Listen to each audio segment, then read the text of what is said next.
यहाँ पहुंचा जैसे एयरपोर्ट पे मुझे पता चला कि जो one of the largest multiplex chain थी, उन लोगों ने बोला कि हम इसको नहीं कर सकते हैं क्योंकि बहुत पॉलिटिकल प्रेशर है और करेंगे तो पॉलिटिकल टर्मोइल आ जाएगा। तो हमने दूसरे मल्टीप्लेक्स से बात की, उन्होंने भी यही बोला कि सॉरी सर, बहुत पॉलिटिकल प्रेशर है, ऐसे नहीं कर सकते। हमारी आवाज को दबाने की कोशिश क्यों हो रही है? एक तरफ मुझ पे इतने सारे मल्टीपल एफआईआर फाइल किए जा रहे हैं जो रूलिंग पार्टी के मेंबर्स कर रहे हैं, ऐसा नहीं कि आम आदमी कर रहा है, वो लोग कर रहे हैं। यहाँ की जो चीफ मिनिस्टर, उन्होंने कई साल पहले जब हमने फिल्म अनाउंस की थी तभी धमकी दे दी थी कि हम द बंगाल फाइल्स को नहीं घुसने देंगे यहाँ पे। यहाँ पहुंचा जैसे एयरपोर्ट पे मुझे पता चला कि जो one of the largest multiplex chain थी, उन लोगों ने बोला कि हम इसको नहीं कर सकते हैं क्योंकि बहुत पॉलिटिकल प्रेशर है और करेंगे तो पॉलिटिकल टर्मोइल आ जाएगा। तो मैं समझ सकता हूं कोई भी जो धंधा करता है वो क्यों चाहेगा कि उसके कांच तोड़ दे कोई और उसकी सीटें तोड़ दे। तो हमने दूसरे मल्टीप्लेक्स से बात की, उन्होंने भी यही बोला कि सॉरी सर, बहुत पॉलिटिकल प्रेशर है, ऐसे नहीं कर सकते हैं। और अगर हमें पहले से पता होता तो हम इतनी सारी टीम लेके, सारे एक्टर्स को लेके इतना खर्चा करके यहाँ क्यों आते। और Direct Action Day Noakhali genocide और Direct Action Day Hindu genocide और मुर्शिदाबाद की जो राइट्स हैं, उसकी फिल्म का ट्रेलर कहाँ लॉन्च होना चाहिए? कलकत्ता में ही होना चाहिए। तो हम आए तो मुझे पता चला, लेकिन मैं भी हारने वालों में से नहीं हूं, तो हमने कहा हम कहीं तो करेंगे। तो शायद पहली बार ऐसा हो रहा है, मेरा ऐसा अंदाज है कि एक फिल्म का ट्रेलर सिनेमा हॉल की जगह एक होटल के बैंक्वेट हॉल में हो रहा है। पर मैं ये जानना चाहता हूं हमारी आवाज को दबाने की कोशिश क्यों हो रही है? एक तरफ मुझ पे इतने सारे मल्टीपल एफआईआर फाइल किए जा रहे हैं जो रूलिंग पार्टी के मेंबर्स कर रहे हैं, ऐसा नहीं कि आम आदमी कर रहा है, वो लोग कर रहे हैं। यहाँ की जो चीफ मिनिस्टर, उन्होंने कई साल पहले जब हमने फिल्म अनाउंस की थी तभी धमकी दे दी थी कि हम द बंगाल फाइल्स को नहीं घुसने देंगे यहाँ पे। तो किस चीज से सरकार डरती है? ऐसा कौन सा इशू है इस फिल्म के अंदर? क्या डायरेक्ट एक्शन से डरती है, या नोआखली हिंदू जेनोसाइड से डरती है, या मुर्शिदाबाद राइट से डरती है, या जो डेमोग्राफी का एक बहुत खतरनाक खेल यहाँ चल रहा है, जिस मुद्दे को फिल्म उठाती है, जिस डेमोग्राफी चेंज के कारण ही भारत का पार्टीशन हुआ, जिस डेमोग्राफी चेंज के कारण हिंदुओं का जेनोसाइड हुआ डायरेक्ट एक्शन डे में और नोआखली में, और जिस डेमोग्राफी चेंज के कारण मुर्शिदाबाद में राइट्स हुए और आगे भी होंगे यहाँ पे, क्या उस मुद्दे से डरती है? अगर उससे क्यों डरती है? क्योंकि वो स्टेट जो है खुद ही उसे एम्पावर करती है। मुझे इन चीजों से मतलब नहीं है, मेरा एक ही सवाल है, हमारी आवाज को दबाने की कोशिश क्यों? और कौन है वो लोग, क्या चाहते हैं वो लोग, जबकि एक फिल्म को सेंसर सर्टिफिकेट मिल चुका है? हकीकत ये बंगाल फाइल्स इतना बोल्ड मूवी क्यों कहा जा रहा है, किस तरह से? इसीलिए बोल्ड मूवी कहा जा रहा है क्योंकि लोग डरते हैं, उन्हें पता है इस तरह की फिल्म बनाएंगे तो उसे सरकारें रोकेंगी, पॉलिटिकल पार्टीज रोकेंगी, एफआईआर करेंगी, इस डर के मारे कोई करता नहीं है। और दूसरा क्या है कि भारत में ये हिंदू मुस्लिम इशू पे बात करने से लोग डरते हैं, लेकिन जबकि वो मुद्दा है, भारत का पार्टीशन क्यों हुआ, मैं आपको समझाता हूं।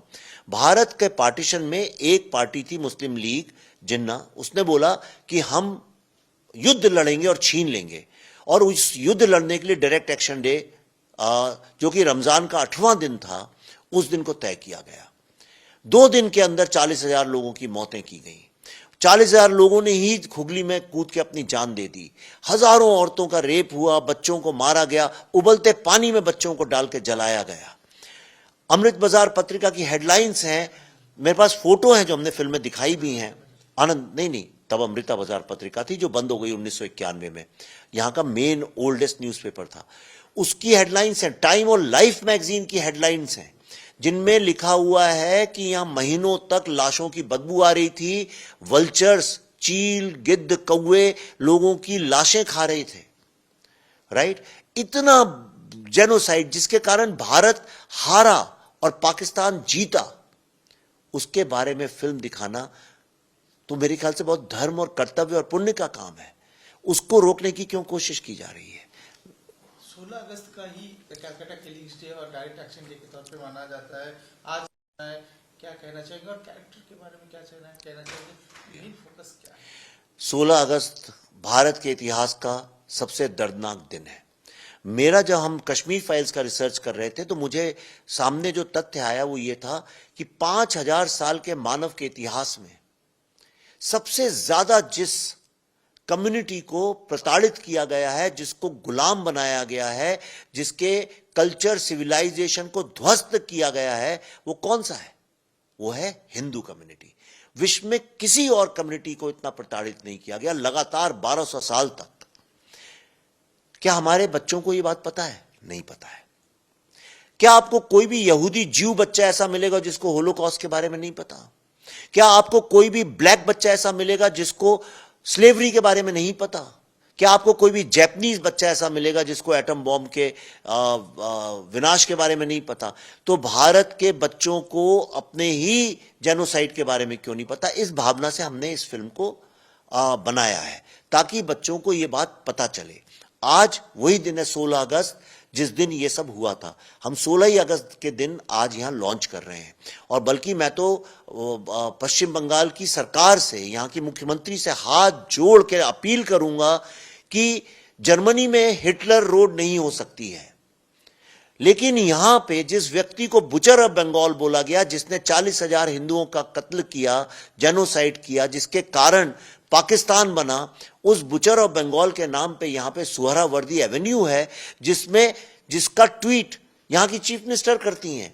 कितने दुख की बात है। मैं अपील करता हूं सुहरावर्दी एवेन्यू का, आज 16 अगस्त के दिन मैं अपील करता हूं सुहरावर्दी एवेन्यू का नाम बदलकर गोपाल मुखर्जी एवेन्यू रखना चाहिए। और कोई भी आदमी आपको नहीं मिलेगा बंगाल का जो इसका विरोध करेगा, बल्कि सब लोग ताली बजाएंगे और उनकी पार्टी को फायदा होगा। एक सवाल ये उठाता हूं, क्यों नहीं कर सकते वो लोग ऐसा? क्योंकि सब जानते हैं। लेकिन आपने सबसे बड़ा एक बात कही है कि डेमोग्राफिक चेंज, कि वहाँ पे झंडा जी जब वहाँ पे उत्तोलन हो रहा था उस जी टाइम उन्होंने भी इस मुद्दे को रखा है कि एक बड़ा सिक्योरिटी थ्रेट है जी। इसको देखते हुए क्या कहना चाहिए, क्योंकि आपने इस मूवी में भी अपना इस बारे में जिक्र किया है। देखिए, डेमोग्राफिक चेंज ही एक कारण है जिसके कारण भारत का विभाजन हुआ। ये सारा डायरेक्ट एक्शन डे इसलिए किया गया था कि यहाँ पे हिंदुओं की थोड़ी सी, बहुत ज्यादा नहीं, थोड़ी ज्यादा पॉपुलेशन थी मुस्लिमों से। तो जिन्ना और सुहरावर्दी ने एक प्लान बनाया, उन्होंने बोला इतने हिंदुओं को मार दो कि हमारी पॉपुलेशन ज्यादा हो जाए। गोपाल मुखर्जी जैसे महान हीरो लोगों के कारण, गोपाल पाठा भी बोलते हैं जिनके कारण ये नहीं हो पाया, तो उन्होंने वही एक्सपेरिमेंट नोआखली में किया। नोआखली में राजेंद्र लाल रॉय चौधरी जैसे महान हीरो थे जो 2 दिन तक लड़ते रहे, पर वो आखिर में उनका सर धड़ से काट के अलग कर दिया गया। और डेमोग्राफी चेंज के ही कारण भारत का विभाजन हुआ और हमारा इतिहास हमेशा के लिए बदल गया। डेमोग्राफी चेंज के ही कारण मुर्शिदाबाद राइट्स हुई हैं। डेमोग्राफी चेंज जो है ये गुंडे, मवाली, क्रिमिनल्स लोगों को इकट्ठा कर रहा है और स्टेट गवर्नमेंट जो है वो एम्पावर करती है उन लोगों को जो कि fake ID card, fake voter card, fake Aadhaar card बनवाते हैं और एक वोट बैंक क्रिएट करते हैं। पर सबसे बड़ा प्रॉब्लम यह है कि जब ये इलीगल इमिग्रेंट्स जो हैं ये 10% होते हैं तो अपना हक मांगते हैं, 20% होते हैं तो वोटिंग राइट्स मांगते हैं, और जैसे ही 30% होते हैं एक अलग देश की डिमांड करते हैं, जो जैसा उन्होंने पाकिस्तान के साथ किया। इसीलिए प्रधानमंत्री जी ने ये चेतावनी दी है, इसीलिए मेरी फिल्म इस चेतावनी को देती है। आप जब फिल्म देखेंगे आपको खुद समझ में आएगा। कश्मीर में भी यही हुआ। कश्मीर में inch by inch demography change करके कश्मीर का आज आप देखिए क्या हाल कर दिया उन लोगों ने।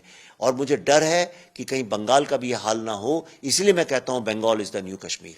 लॉ एंड ऑर्डर सिचुएशन की बात करें, आरजी कर फिर लॉ कॉलेज में जिस तरह से महिला के साथ गैंगरेप, आपने देखा है, बंगाल पे आपने रिसर्च किया है, बंगाल पे आपने मूवी बनाया है, क्या कहना है? जो की घटनाएं लगातार शिक्षक रोड पे हैं, क्या कहना है? देखिए, आप भारत में किसी भी व्यक्ति से पूछिए कि भाई तुम एक दूसरा घर बनाना चाहो रिटायरमेंट के बाद, बंगाल में बनाओगे?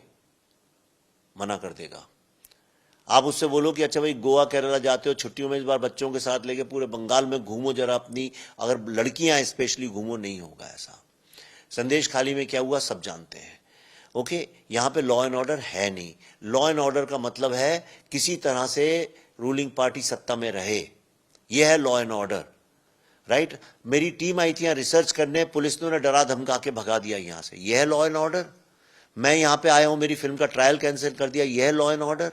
जो बेचारी लड़की के साथ हुआ, उस बच्ची के साथ आरजी कर में, राइट, मैं भी आया था यहाँ पे अपनी संवेदना देने के लिए, मैंने भी मोमबत्तियां जलाई थी। क्या यह है लॉ एंड ऑर्डर? आज भारत में 2 कॉन्स्टिट्यूशन चलते हैं, एक कॉन्स्टिट्यूशन भारत का और दूसरा कॉन्स्टिट्यूशन यहां की सरकार का। यह बुरा हाल है इस देश का। और जो दूसरा कॉन्स्टिट्यूशन है वो किन लोगों के लिए, किस ग्रुप के लिए चलता है, ये सब जानते हैं। क्या मैसेज देना चाहेंगे अपने व्यूअर्स को जिस तरह से? मैं सिर्फ ये कहना चाहूंगा कि ये फिल्म द बंगाल फाइल्स 5 सितंबर को रिलीज होगी। इसे देखने के बाद कोई हिम्मत नहीं करेगा कि दोबारा कभी डेमोग्राफी चेंज करके किसी का भी जेनोसाइड किया जाए, एक बात। और दूसरी बात, ऐसा एक बंगाली नहीं होगा जो इस फिल्म को देखे और उसके बाद प्राउड ना हो जाए बंगाल को लेके। बंगाल की लॉस्ट ग्लोरी जो कोई जानता नहीं है आज की तारीख में, उसके बारे में ये होगा। लोगों को पता चलेगा कि बंगाल ही वो जगह है जहां पे ग्रेट कल्चरल रेनेसांस हुआ था। बंगाली वो जगह है पूरी दुनिया में जिसने सबसे ज्यादा सैक्रिफाइस किया है हिंदुस्तान की स्वतंत्रता के लिए। बंगाल का कंट्रीब्यूशन भारत में क्या है और हमने क्या खो दिया, कैसे खो दिया, कौन लोग हैं जिनके कारण खो दिया, ये फिल्म देखने के बाद सबको ये बात पता चलेगी। इस फिल्म में Dada Saheb Phalke award, 3 time national award winning Mithun Chakraborty ji एक बहुत इंपॉर्टेंट रोल कर रहे हैं। 3 time national award winner Pallavi Joshi ji Maa Bharati का रोल कर रही हैं। 2 time national award winner Anupam Kher sahab इसमें काम कर रहे हैं। और भी बड़े इसमें शाश्वता चैटर्जी जो यहाँ के महान एक्टर हैं बंगाल के, वो हैं। सौरभ दास जो बहुत महान एक्टर है, वो गोपाल पाठा का रोल प्ले कर रहे हैं। देबू जो हैं वो भी बंगाली एक्टर हैं, देवेंदु, वो राजेंद्र लाल रॉय चौधरी का कैरेक्टर प्ले कर रहे हैं। दर्शन कुमार बहुत महान एक्टर हैं, कश्मीर फाइल्स में थे, वो इसमें कश्मीरी पंडित का रोल कर रहे हैं। सिमरत कौर वो इसमें माँ भारती का यंग रूप रोल प्ले कर रही हैं। और 3 नेशनल अवार्ड मिलने के बाद राइटर डायरेक्टर मैं इस फिल्म को डायरेक्ट कर रहा हूं। इसमें पार्वती बाउल जी जो कि हेरिटेज है, नेशनल हेरिटेज, शांति निकेतन में उनका आश्रम है, उन्होंने खुद स्वेच्छा से इस फिल्म के लिए 2 बाउल गाने गाए हैं। और इसमें धन्य धन्यो गाना भी है।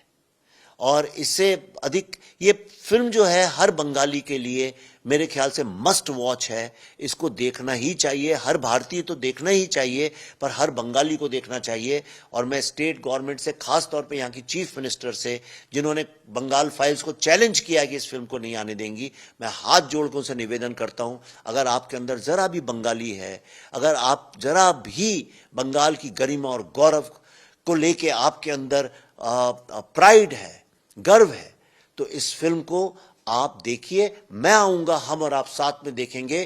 फिल्म देखने के बाद अगर आप ये कह सकें कि इसमें ऐसी एक भी चीज है जिसके कारण बंगाल के लोगों को गर्व नहीं होगा, तो आप मुझे इनवाइट करिए, मैं आऊंगा। 16 अगस्त के दिन, आज के दिन खेला होवे दिवस भी मना डिक्लेयर किया गया राज्य सरकार की ओर से, जबकि बड़ा कैलकाटा किलिंग डे है।